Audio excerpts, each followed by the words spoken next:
ఇక breaking news చూస్తున్నాం. Hyderabad Rajendra Nagar circle కార్యాలయంలో ఏసీబీ అధికారులు సోదాలు నిర్వహించారు. జీహెచ్ఎంసీ సర్కిల్ కార్యాలయంలో అధికారులు అకస్మాత్తుగా తనిఖీలు చేపట్టారు. సర్కిల్ డిప్యూటీ కమిషనర్ రవికుమార్ 2 లక్షల రూపాయల లంచం తీసుకుంటూ ఏసీబీ అధికారులకు రెడ్ హ్యాండెడ్గా పట్టుబడ్డాడు.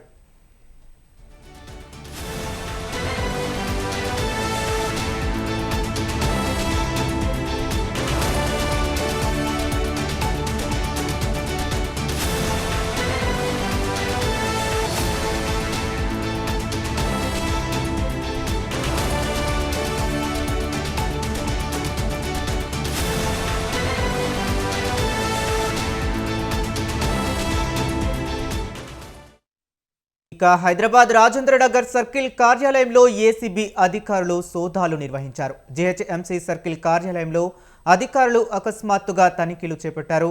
సర్కిల్ డిప్యూటీ కమిషనర్ రవికుమార్ 2 లక్షల రూపాయలు లంచం తీసుకుంటూ ఏసీబీ అధికారులకు రెడ్ హ్యాండెడ్గా పట్టుబడ్డాడు.